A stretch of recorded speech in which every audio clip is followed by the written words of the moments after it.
Good morning and welcome to Smell the Coffee. It's a beautiful day and I am Diana Master and I'm joined in studio today by Josephine, who is the Miss Petite Global Namibia finalist, and she's a guest for the show today. And I know usually we do things a little different, but we're switching it up because it is the new year. How are you doing, Josephine? Great. How are you? I'm doing fantastic. So, of course, a little later on we are going to talk about, your journey and whatnot. But how does it feel to be here and smell the coffee?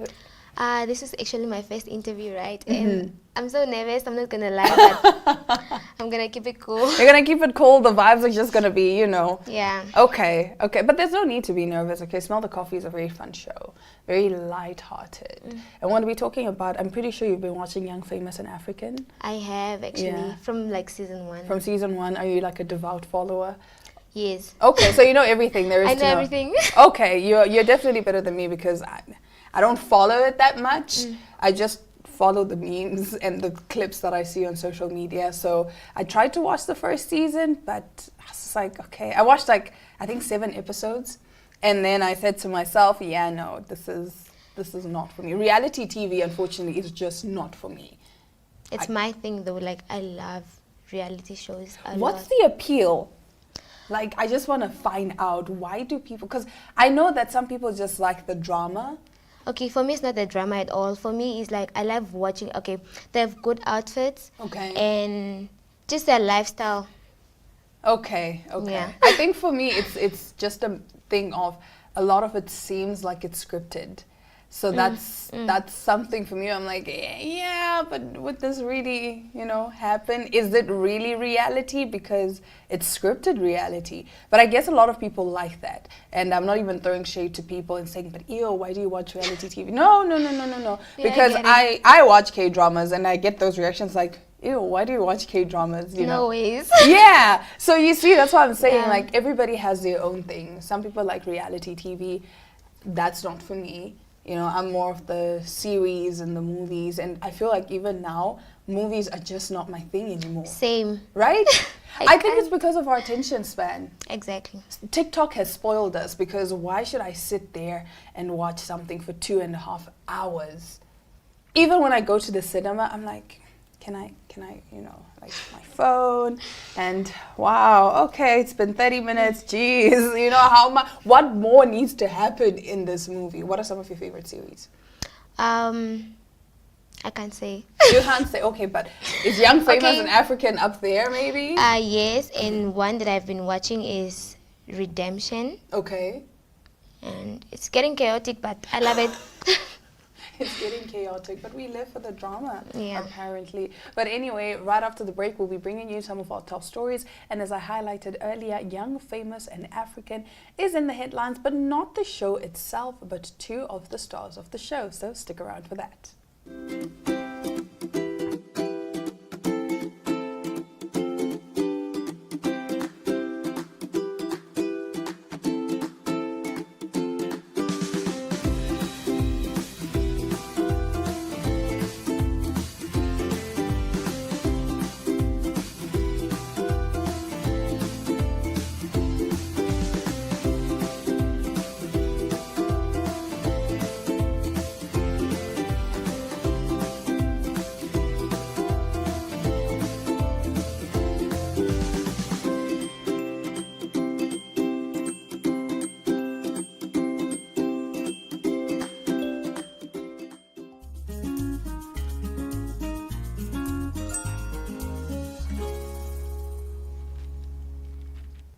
All right, now getting into our first story. Brent Nayla, a disabled man from North London, recently won a $6,000 settlement from the Metropolitan Police after being wrongly accused of indecent exposure.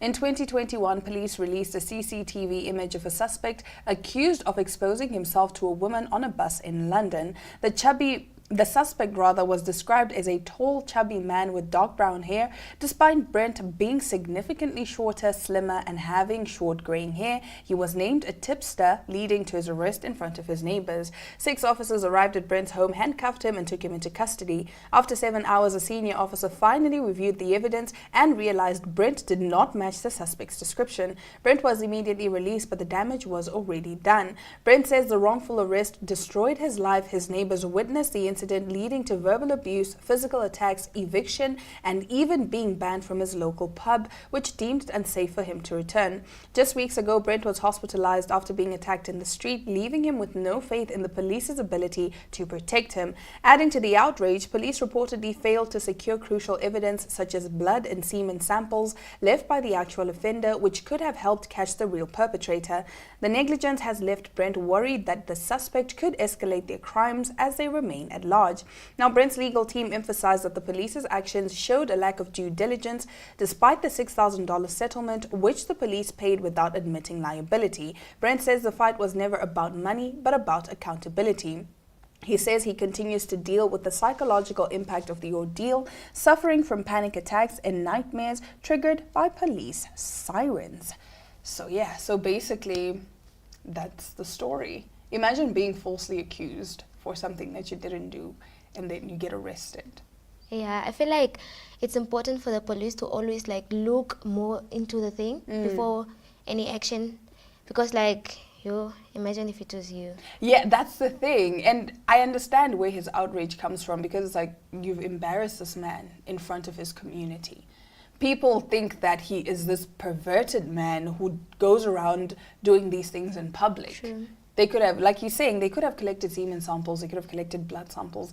They did not need to arrest him like that. There is a lot of mental damage. Exactly. And the fact that he's also disabled. So he was saying that them putting him in handcuffs actually hurt him because of some disability that he has. So I don't think $6,000 is enough for the damage that he suffered. What do you think? Do you think $6,000 is enough for the damage?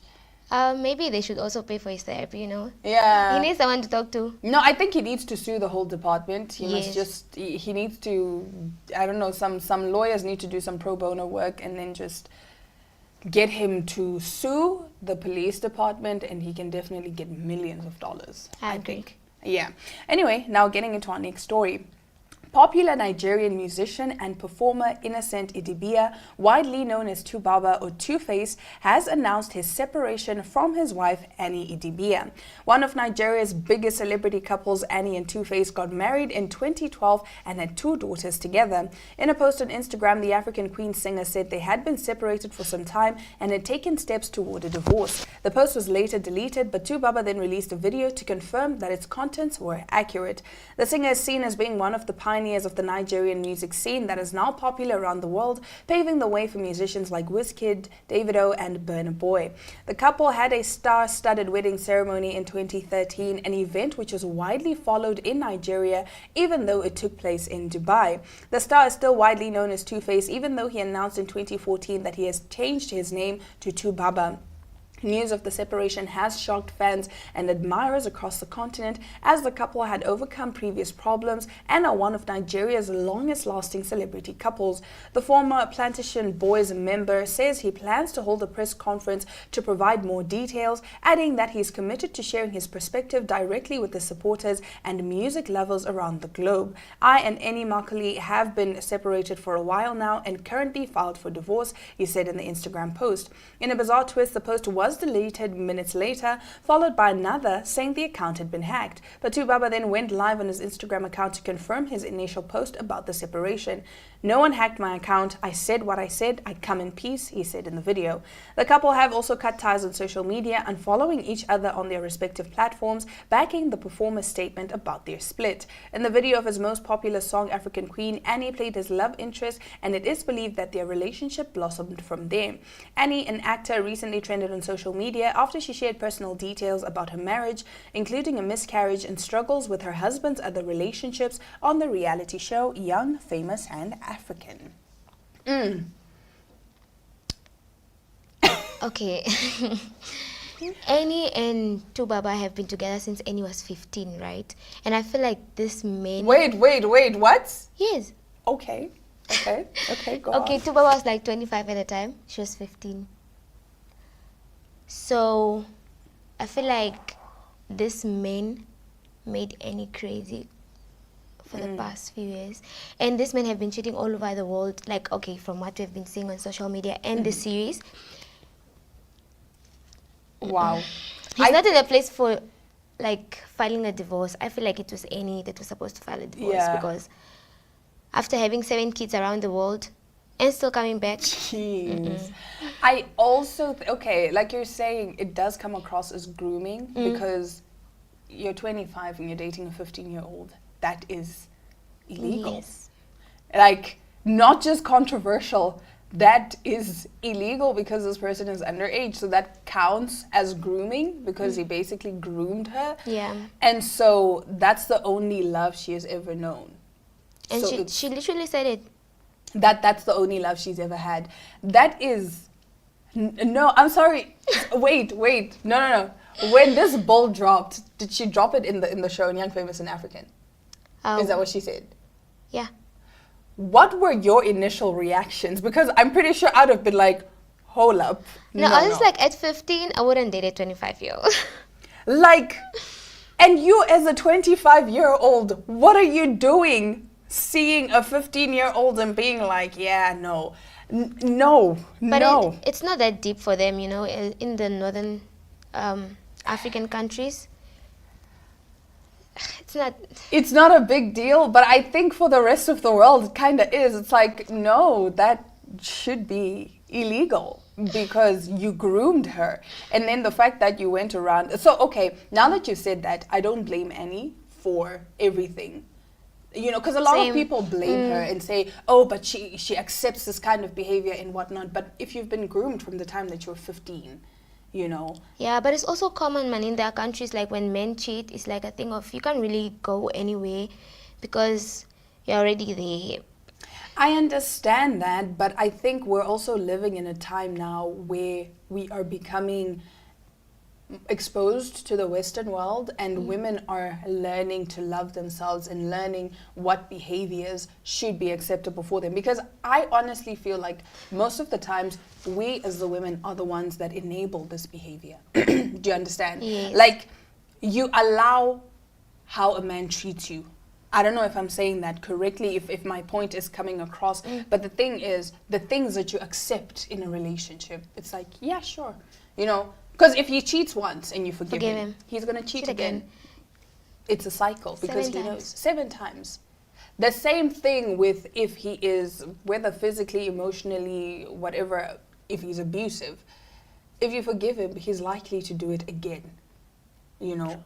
So, and I'm not even saying, I'm not comparing domestic violence to cheating, but I'm just saying some of these behaviors are behaviors that, like cheating, for example. It's a thing of this man. Most men are manipulators. Some women are too.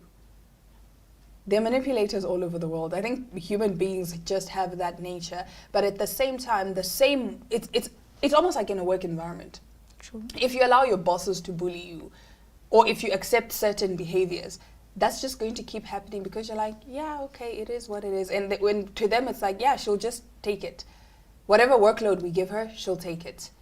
Whatever workload we give him, he'll take it. I feel bad for Annie because like in season 3, I feel like she was so broken and she's not really open about everything that's happening to her. And it affected her the whole season. Oh, shame. No, I feel like Annie just really needs therapy. I think she's somebody that needs to really heal because she's gone through a lot psychologically for so and long. mentally. And you can't even say, oh yeah, but she allowed this behavior because at the same time this person was groomed. So to her that's normal, you understand? Like you're saying, like it's like, no, if he cheats it's fine, you know, as long as he's coming back home to you, because that's how you grow up, you know, that's what you're told. So it's, I think, our turn now to... Could never be me.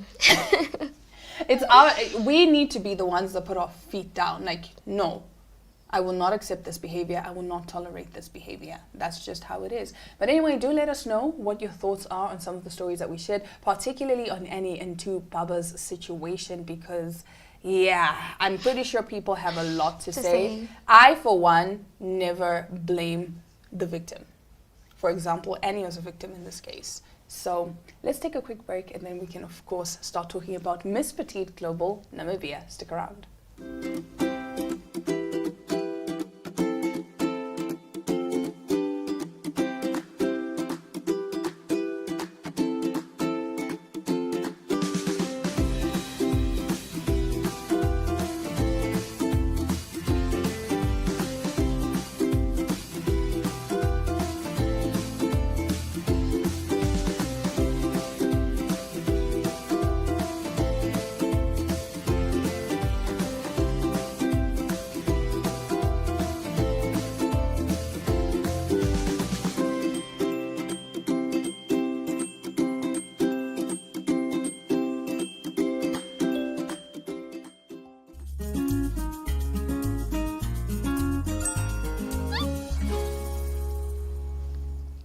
Now, Miss Petite Global Namibia, hosted by Walk by Bobby Kanyosa Institute, empowers petite women to redefine beauty standards. Following last year's success with Esperanza Martins winning Miss Petite Global Africa, 6 finalists will compete on February 1st, 2025 at the Protea The Ringerhof Hotel in Windhoek. Joining us in the studio is one of the contestants, Josephine Shapopi. How are you doing?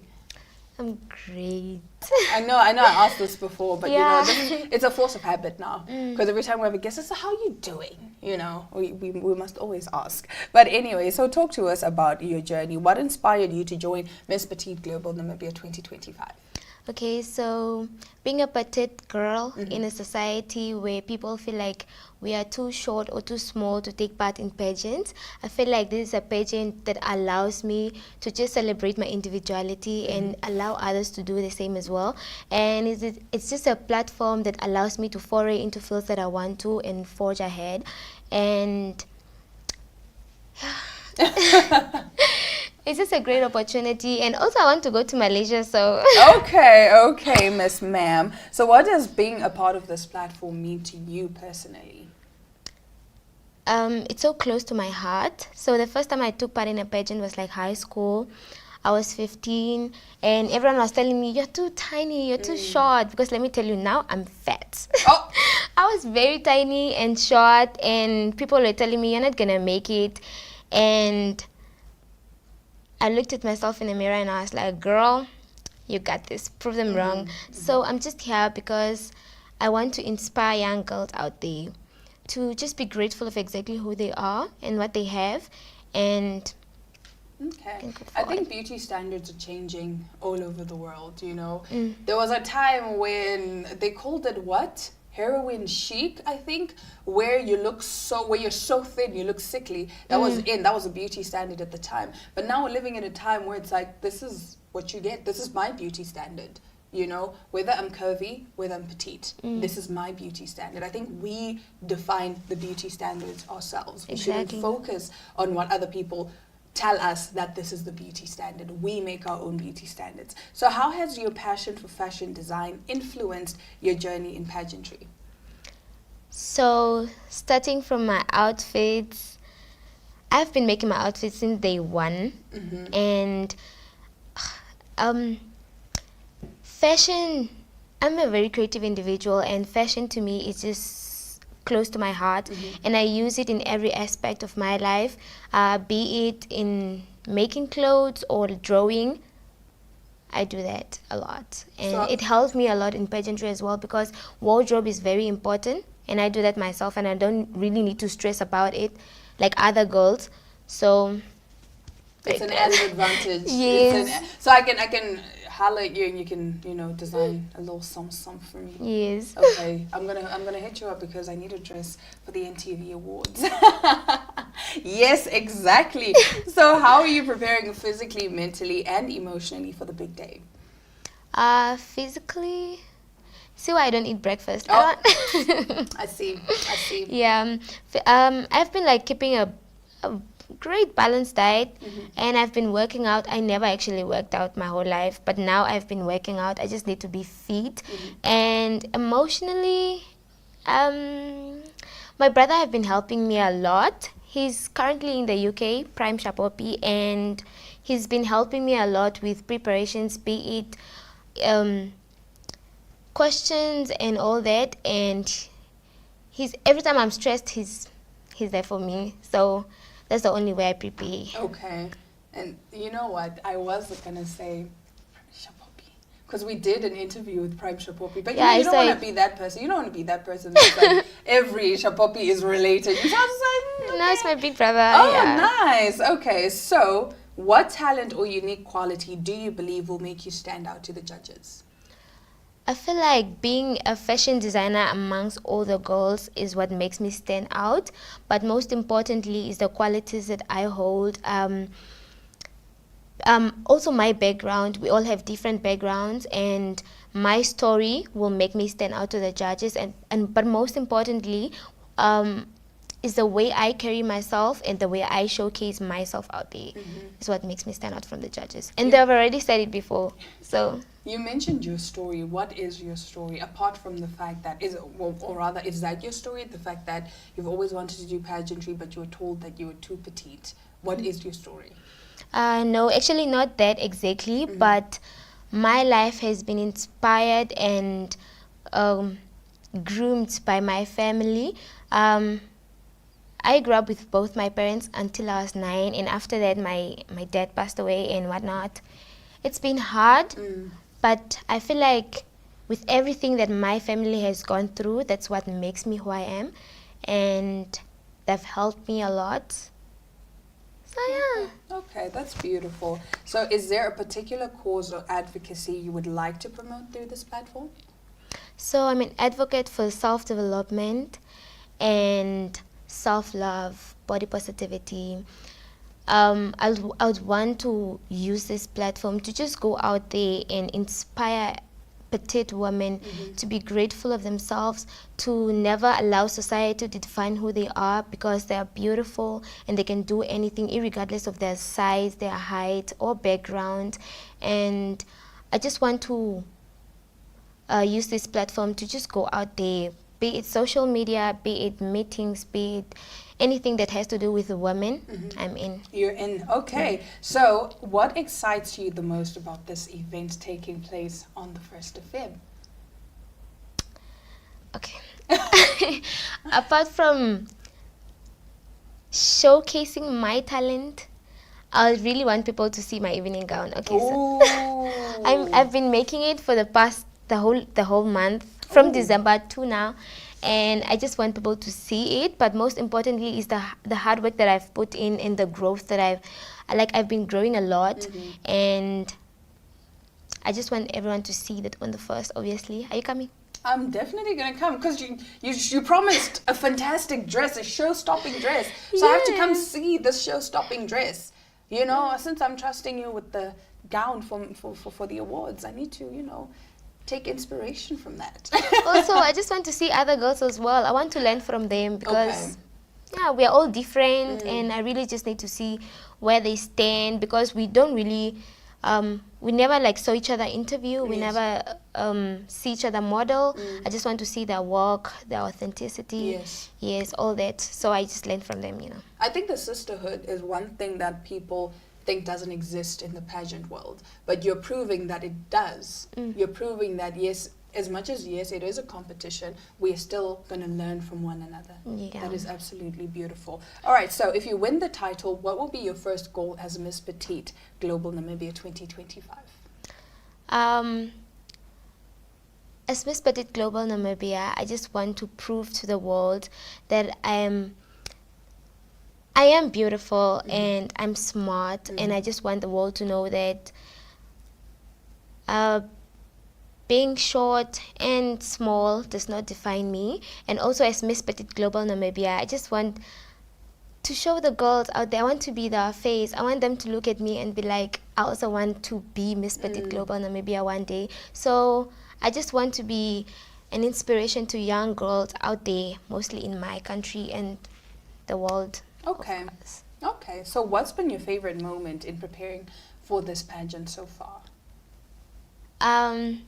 Being able to bring out my creativity, and obviously working with Bobby. Bobby is such a great person. He's teaching me a lot, and my favorite day also must be the day of the interviews. We had interviews with the judges last Saturday, and it was so fun. And we also had to create content Ooh. for Static Lounge. So just this whole thing of working together, working with so many people from different aspects and stuff like that, is the greatest part That's of this the greatest pageant. part of this. Yeah, I've worked with Miss Bobby. Yeah. Okay, so lastly, what's one fun fact about you that your fellow contestants might not know? I DIY everything. Whoa, that's cool. Is your outfit DIY today? Not exactly, but this top was really big, so I had to just like Adjust and tuck it in. this morning, literally. Whoa, Yeah. okay. So my fellow contestants, I just want them to know that I can help them in any way, and I feel like they should just come to me and tell me where they need help with design or DIY, and I can help them. So that's one fact. That is absolutely beautiful. Josephine, thank you so very much for joining us today on Smell the Coffee and for being with me throughout the whole show. I do wish you the best of luck in your journey to becoming Miss Petite Global Namibia 2025. On that note, from me, Diana Master, and from Josephine, it's a wrap for today's episode of Smell the Coffee. I'll be back again tomorrow, same time, same place.